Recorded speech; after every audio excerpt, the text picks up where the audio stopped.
Seguimos haciendo bien de sábado hasta la 1 del mediodía y nos vamos a meter en el tema que tocábamos más temprano, que tiene que ver con este caso de sarampión. Y para hablar de eso está con nosotros la doctora Carla Bisotti. Ella preside la Sociedad Argentina de Vacunología y Epidemiología. Bien dicho. Perdón por el nombre. Muchas gracias. No, gracias por venir. Buen día. Lo primero que te queríamos preguntar, todos escuchamos, no había sarampión, ahora hay sarampión, alerta.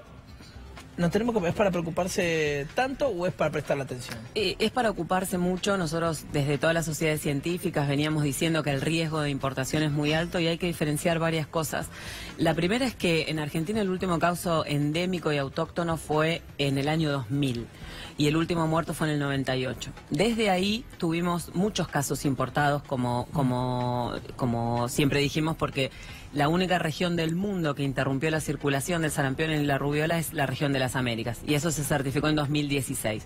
En todos los demás lugares del mundo circula libremente, o sea que la posibilidad que se importe un caso, que algún argentino viaje y se enferme, o que algún turista se enferme en nuestro país... Bueno, nos pasó con el Mundial de Sudáfrica. Exacto. Entonces, desde el 2000 hasta ahora tuvimos varios casos. El más importante fue el del Mundial de Sudáfrica, porque hubo 2 personas que vinieron, que se enfermaron, y hubo en total 17 casos. Lo que pasa con esta bebé es que no viajó. Entonces, esa es la preocupación. Lo que se está haciendo ahora es investigando si tuvo contacto con alguien que viajó. Eso en algunas situaciones pasó. Unos bebés chiquititos que todavía no tenían la edad de vacunarse, como esta bebé, unos mellizos, uno tuvo sarampión y a las 2 semanas se encontró el nexo, se llama, que fue una turista que había consultado en la sala de espera donde el bebé estaba por ver a su pediatra. Y ahí se contagió. Entonces hay que investigar si no tiene ningún contacto. Si tiene un contacto es diferente porque se empieza como a rastrear la cadena de contactos, y de hecho se están investigando todos los contactos de esta bebé a ver si empiezan con síntomas. Si no tiene ningún contacto y no se encuentra es distinto, porque podemos pensar que está circulando el virus sin que lo estemos encontrando, y eso tiene otro peso. Ahora, Carla, hay mucha preocupación especialmente porque esta beba es de una familia del barrio de Almagro y concurría a un jardín de infantes. Y ella presentó fiebre durante los primeros días hasta que finalmente fue atendida y se certificó que tenía sarampión. Digo, hay mucha preocupación porque son como 70 personas, me imagino que algunos nos estarán mirando, son otros chicos que concurren al jardín y hasta las maestras, ¿no? Que se les está haciendo un seguimiento. ¿Existe posibilidad de contagio en esos primeros días de fiebre? El tema con el sarampión es que el periodo de incubación puede durar más o menos 10 días y desde 4 días antes de empezar con síntomas ya contagia, y desde que empieza con fiebre hasta que aparece el rash y ya la sospechan, pueden pasar unos días también y también se transmite. Entonces, y el sarampión es una de las enfermedades más contagiosas. 9 de cada 10 personas susceptibles que tienen contacto con el virus se pueden enfermar. Entonces, por eso lo que hay que hacer es que todos controlemos que tengamos las vacunas al día. No hay que hacer nada extra. Si estamos vacunados, estamos tranquilos. De hecho, siempre tuvimos que estar vacunados por si venía algún extranjero, o si venía algún turista, o si algún argentino viajaba. Entonces, la situación ahora es la misma en este contexto.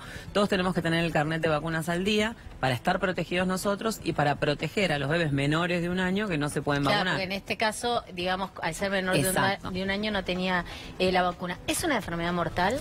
Es una enfermedad que parece muy tonta, uno tiene, no es una enfermedad exantemática, pero es una enfermedad que en los niños menores de 5 años, sobre todo los menores de 1 año, y las personas inmunocomprometidas, puede ser de relevancia. Puede evolucionar con una neumonía viral, con una sobreinfección bacteriana, y puede dar meningoencefalitis, meningitis o encefalitis. Puede ser grave. De hecho, en 2016 la OMS reportó casi 90.000 muertes por sarampión en el mundo, y nosotros lo tenemos muy poco presente porque no tenemos casos desde el 2000 y nuestro último brote fue en el 98, pero los pediatras más grandes recuerdan seguramente las salas llenas de niños enfermos de sarampión, con neumonía, con encefalitis y fallecidos. ¿Cómo fue que logramos romper con eso, Carla, a nivel Gracias regional, a las vacunas. con la vacuna? Vos sabés que ¿Por qué el resto del mundo no? Cuando decimos el resto del mundo, digamos, en Europa tampoco. Exactamente. En eso la región de las Américas y Argentina Argentina tenemos que estar súper orgullosos con un calendario de vacunación muy amplio y con coberturas de vacunación que siempre fueron muy altas y que llegaban a todos los niños. Como el único reservorio del sarampión, del virus del sarampión, es el ser humano y hay una vacuna que lo previene en forma efectiva y segura, se puede eliminar y erradicar como la viruela. Nos erradicamos la viruela gracias a las vacunas, estamos a un pasito de erradicar la poliomielitis gracias a las vacunas, y la región de las Américas se fijó la meta de eliminación, trabajó muchísimo para tener 2 dosis de vacuna en los calendarios, campañas de vacunación, y se certificó la eliminación. Con esta vacuna, y sobre todo en regiones como Europa, que deberían ir más adelante que nosotros, hubo una situación en relación a un artículo fraudulento que relacionaba la vacuna del sarampión con el autismo, de un inglés que se llama Andrew Wakefield, que fue publicada en una revista muy reconocida hace 12 años y hizo que generaciones no se vacunen. En la misma revista se retractó de ese artículo, le sacaron la matrícula a este médico, pero la verdad que no se han podido recuperar y no han logrado llegar a la meta que se habían propuesto para el 2020. Ya dijeron que no iban a poder eliminar el sarampión, y claramente lo que pasa en Argentina es que uno dice, bueno, en Europa no vacunan, siempre uno lo ve allá, bueno, en Europa tienen casos, tienen internaciones, tienen neumonías y tienen muertes, y en eso nosotros sí tenemos que estar orgullosos porque somos un ejemplo de haber logrado la eliminación gracias a las vacunas y ahora estar en riesgo de reintroducción por justamente las personas que no están vacunadas y pueden venir con sarampión a nuestro país, pero sobre todo si se encuentran con alguien que es susceptible, que ese es el problema. Si todos estamos vacunados acá, aunque venga alguien con sarampión, lo bloqueamos rápidamente. En estos momentos, hay un brote muy importante en Venezuela y hay mucha preocupación, hay muchos de ellos que están migrando hacia Colombia, que también está preocupado por el tema, y nosotros, claro, nos resuena porque tenemos mucha inmigración, tanto venezolana como colombiana. Digo, ¿esto nos pone en riesgo? Bueno, eso es interesante porque la verdad es que todos los casos que tuvimos hasta ahora fueron de europeos y de japoneses, todos los casos importados. Una turista inglesa, una turista italiana, una turista japonesa y argentinos que viajaron al sudeste asiático o a Europa y volvieron con sarampión. Lo que le pasa en Venezuela es una crisis muy grande que ha llevado a la disminución de la vacunación, han tenido dificultades en el acceso a las vacunas, tienen un brote muy importante de casi 900 casos con 2 muertos y por supuesto que eso generó una alerta también de la Organización Panamericana de la Salud en relación a los riesgos de importación. Pero esto, la verdad es que pasó siempre y hasta ahora todos los casos que tuvimos son de turistas de Europa. Entonces, de donde sea que venga la persona que tiene sarampión o a donde sea que vaya el argentino turista que viaje, si nosotros estamos vacunados acá, los que viajan, por supuesto que deberían también tener el carnet de vacunas al día. Cuando viene un caso, lo bloqueamos, no encuentra camino para ir diseminándose el sarampión y nos protegemos individualmente y además protegemos a los que no pueden vacunarse. Por eso es un derecho y una responsabilidad. Entonces, no tenemos que pensar por ahí de dónde es, o muchas preguntan que no vengan los venezolanos. La verdad que eso no es una solución porque realmente no es una... Lo que enoja mucho a la gente es decir, los antivacunas deciden no vacunarse y nos ponen en peligro. Bueno, en Venezuela no deciden no vacunarse, no pueden vacunarse. Y te metes, Carla, justo en este tema de los antivacunas, ¿cierto? A mí me parece un tema complejo porque, bueno, yo tengo hijos, decidí vacunarlos, por supuesto, y estoy muy convencido de eso. Y a priori, frente al discurso de la antivacuna, a uno le genera como un rechazo, como un enojo, como por esto, por poner en riesgo a los demás. A la vez que a mí no me sale, digamos, la cosa violenta, porque también he visto lo que le pasa a mis hijos cuando lo vacuna y empatizo con esto de, bueno, entiendo que pueden estar convencidos de ese discurso, porque además también sabemos lo que son los laboratorios y el negocio de la salud en el mundo. No es ninguna sorpresa. Digo, podría ser cierto, digo, los argumentos que tienen podrían ser reales.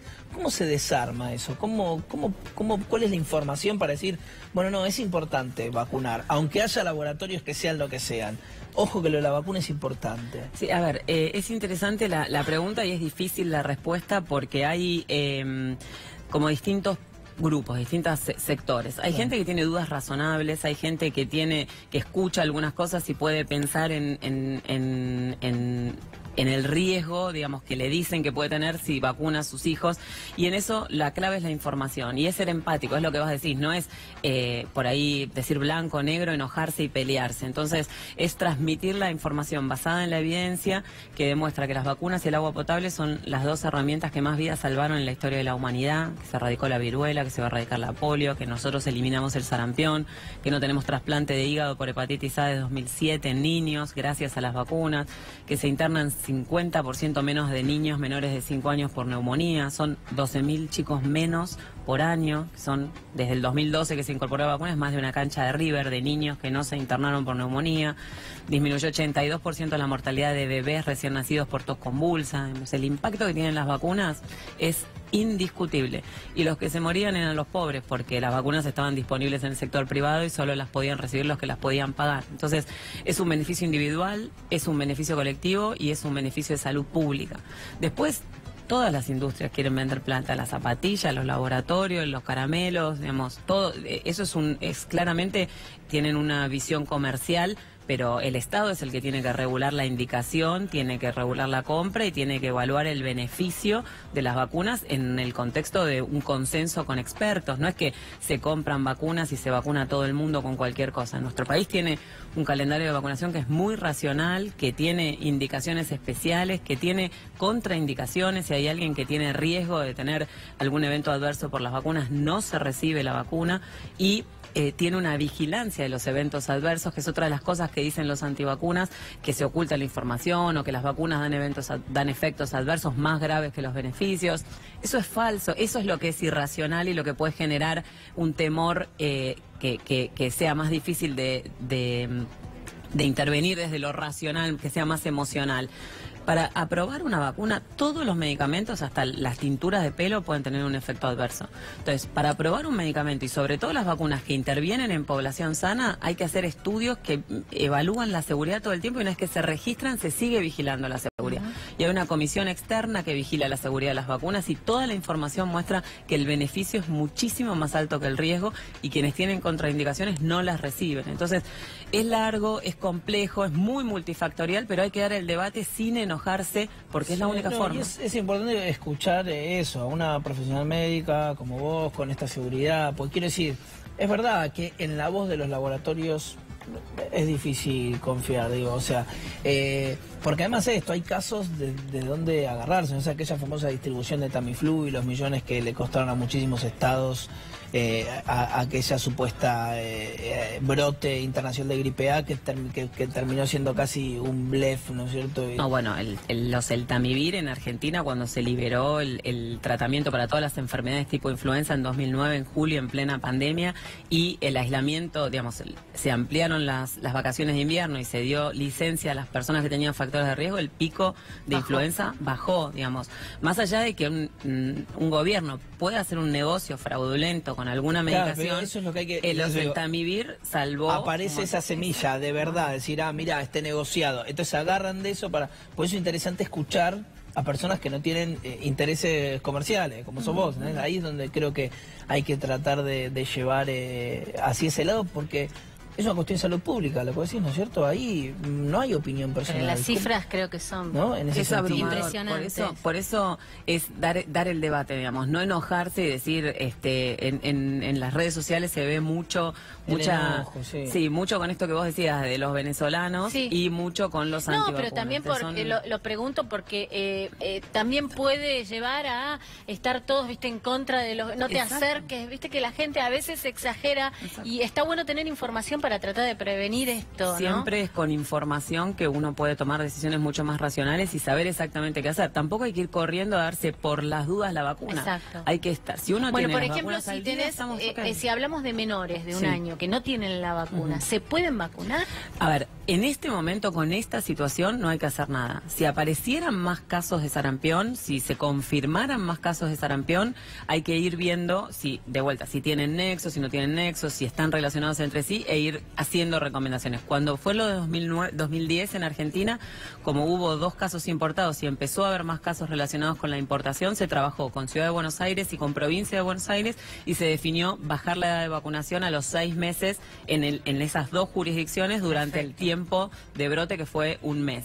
Eso se tiene que ir viendo paso a paso. Eso se puede hacer en el caso de tener más casos confirmados y que se quiera proteger a los bebés menores de 1 año que recién se pueden vacunar en situación de brote ya, digamos, más importante a partir de los 6 meses. Pero eso se va a ir trabajando. Hoy el calendario es a los 12 meses y un refuerzo cuando ingresa al ingreso escolar, al jardín, por ejemplo. Al ingreso escolar, primer grado. A los 6 años. A los 6 años. 5 o 6 años. Entonces, los chicos que tienen entre 1 y 5 años, digamos, 4 años, 11 meses y 29 días, tienen que tener una dosis de triple viral. Los niños mayores de 5 años tienen que tener 2 dosis y los adultos que nacimos antes de 1965 tenemos que tener certificadas 2 dosis de vacuna después del año, y los que nacieron antes de 1965, como no había vacuna, circulaba el virus, había epidemias, internaciones y muerte, como dijimos recién, se consideran inmunes. Entonces, en este caso, los mayores, a diferencia de otras enfermedades en las que tienen mucho más riesgo, como el gripe y la neumonía, en este caso no tienen que vacunarse, se consideran inmunes. Los bebés son los que tienen más riesgo de tener complicaciones y nosotros los adultos, que por ahí no tenemos el esquema completo, somos los que podemos enfermarnos y transmitírselo también a ellos. Así que controlar el esquema de vacunación. Síntomas y tratamiento. Tratamiento no tiene. Por eso es muy importante la prevención. Los síntomas pueden ir desde lo que se llama enfermedad febril exantemática, que puede ser rash y fiebre, manchitas en la piel y fiebre. Por eso, ¿las manchas aparecen inmediatamente o primero está la fiebre? Primero aparece la fiebre unos días y después se brotan, aparece un rash que se llama morbiliforme. Es un rash como este que se ve acá. Muchos de los rash que muestran en la tele son de varicela. Esos son costritas, son varicela. Sí, es bien distinto. Bien. ¿sí? Esto no es sarampión. Esto no es sarampión. Esto no es sarampión. No. El anterior estaba muy bien. A ver si podemos La primera vez que justo miré y era un... Este tampoco. Porque ves que son las costritas que deja la varicela, ¿no es cierto? Y como sarampión no hay tantas fotos porque no tenemos. Entonces cuando uno busca en internet aparecen por ahí otras fotos. Pero el que habíamos visto recién es el rash característico del sarampión. Esto porque yo que tengo justamente bebés chiquitos, me pasó con los dos esto de lo que le dicen la quinta enfermedad, ¿no es cierto? Me imagino la cantidad de consultas que van a aparecer ahora en los pediatras. Exacto. Bueno, eso la es gente lo que corriendo. Hay una vigilancia que se llama de un síndrome que es enfermedad febril exantemática, que es rash y fiebre. Para que un país diga que no tiene sarampión, lo tiene que sospechar, lo tiene que notificar, lo tiene que estudiar y lo tiene que descartar. Entonces, todos los rash y fiebre deberían notificarse, estudiarse y descartar que son sarampión. Ahora que se confirmó que se aisló el sarampión, va a haber notificaciones que debería haber siempre y va a pasar y se va a asustar mucho la gente. Claro. Pero bueno, el tema es que la idea es que con rash y fiebre se consulte, se estudie y se descarte y el equipo de salud que lo notifique ante la sospecha. Lo que pasa siempre es que uno lo ve y dice, no, es la quinta, no, es una alergia y no lo notifica. Y mirá, ahí lo logramos parar. Ese es el más... No, no, el anterior. Porque se viene...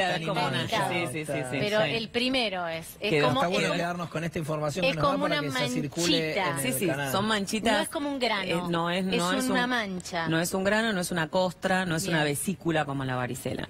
Entonces lo que tiene que hacer el equipo de salud es notificarlo en forma inmediata ante la sospecha. Por esto que decíamos, el sarampión, 9 de cada 10 susceptibles se enferman, entonces si esperamos 10 días a que se notifique, ya esa persona pudo haber contagiado a un montón de personas. Entonces siempre se estudia, por eso dicen que están investigando a 7 contactos. Hay que ver si tienen las vacunas al día, hay que vacunarlos y hay que vigilar que no empiecen con fiebre. Entonces vos me habías preguntado si es una pavada del sarampión, puede evolucionar a neumonía viral, neumonía bacteriana, meningitis, encefalitis y causar la muerte. Realmente nosotros no lo vemos y los papás de los niños más jóvenes no lo conocen porque no vivieron las epidemias. Entonces, un poco eso es lo que también pasa, que se subestima el riesgo de la enfermedad, la percepción del riesgo, y los pediatras jóvenes tampoco lo vieron. Entonces, si uno habla con un pediatra más grande, se acuerda de los brotes de polio, de los brotes de sarampión. Entonces, la verdad que es mucho más difícil decirle a ellos que las vacunas no sirven. Ahí logramos congelarlo. Sí, Si querés está. lo ponemos ampliado para que se vea bien. Es esto, ¿no? Esas manchitas. Ahí está. Este es. Sí, exacto. Y tiene el triple catarro, que es conjuntivitis, rinitis y bronquitis. Que eso es lo característico. Y unas manchitas en la boca que se llaman manchas de Koplik. Pero ese es el sarampión florido que diagnosticaban las abuelas hace 30 años. Florido, mirá qué nombre claro. tan- Y es como el agradable. típico. Pero ahora, como los chicos por ahí tienen una dosis o los adultos también, se ven sarampiones atípicos. Entonces no hay que esperar exactamente eso. Por eso ante rash y fiebre siempre es mejor consultar para quedarse tranquilo. Bien. Y vos hablas del calendario de vacunación tan importante que tenemos, que se fortaleció, entiendo mucho, ¿no es cierto?, también en los últimos años. ¿Cómo estamos hoy? Eso respecto a salud pública, no sé si vos tenés contacto con el ministerio. ¿Esto se sostiene? ¿Es una política de Estado que se sostiene en el tiempo? ¿Puede ser modificada? ¿Estás al tanto de Mira, eso? es interesante. Yo estuve en el Ministerio de Salud hasta hace 2 años, hasta noviembre del 2016, y tengo el enorme orgullo de haber sido parte de todo ese proceso de crecimiento del calendario de vacunación con un grupo enorme de gente de todo el país, incorporando muchas vacunas al calendario con esta que significan las vacunas que sean gratuitas y obligatorias, por ley.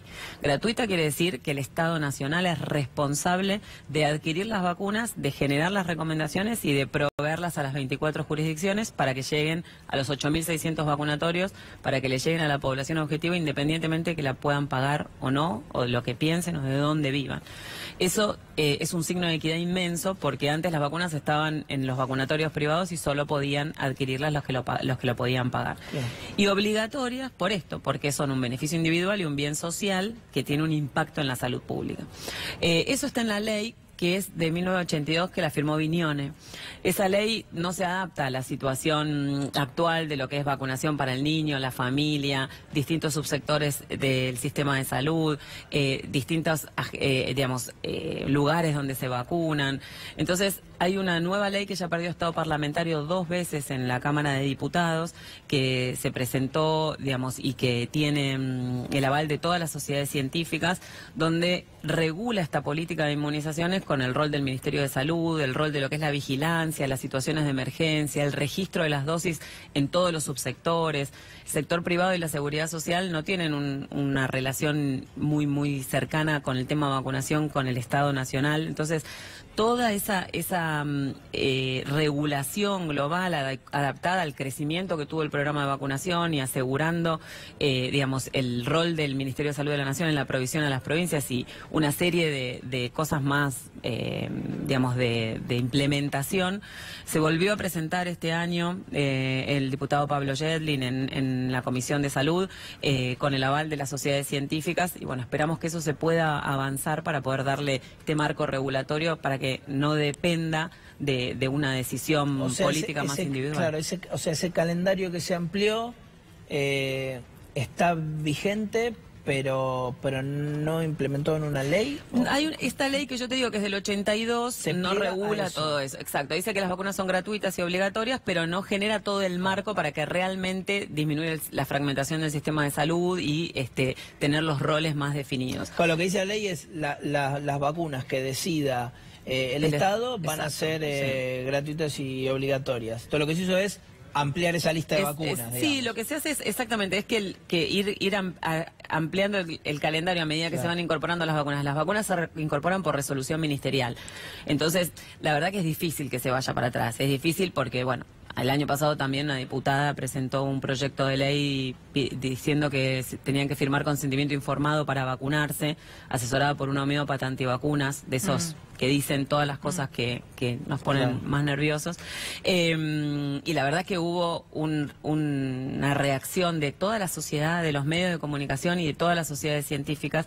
Por lo tanto, todo este camino recorrido, esta política de Estado, es muy difícil que se vaya a retroceder. Tampoco creo que el Ministerio de Salud vaya a estar pensando en retroceder con eso, pero si lo pensara va a ser muy difícil también en el sentido de que es un derecho derecho adquirido y hay mucha gente que realmente lo valora y lo va a defender. Pero esta ley es para darle un marco regulatorio y poder trabajar en conjunto con los distintos subsectores para asegurar el acceso de más población a la vacunación. Ahí nosotros nos preocupamos por los antivacunas, pero la verdad es que en Argentina más del 90% de las personas adhieren a la vacunación y confían en la vacunación, y los que no se vacunan son porque no pueden, porque trabajan mientras el vacunatorio está abierto, porque no tienen plata para el colectivo, porque no saben que están las vacunas disponibles. Entonces es mucho más doloroso el por qué no se vacunan las personas en Argentina que un grupo de personas que decida no vacunarse, que es importante, que hay que trabajar y que puede impactar en la salud de los demás, porque los que se mueren son los otros. Claro. Pero todo ese marco es muy interesante y el trabajo que se ha hecho es multisectorial, así que en eso hay que seguir avanzando y darle un marco legal también. Muchísimas gracias. Gracias. No, por favor.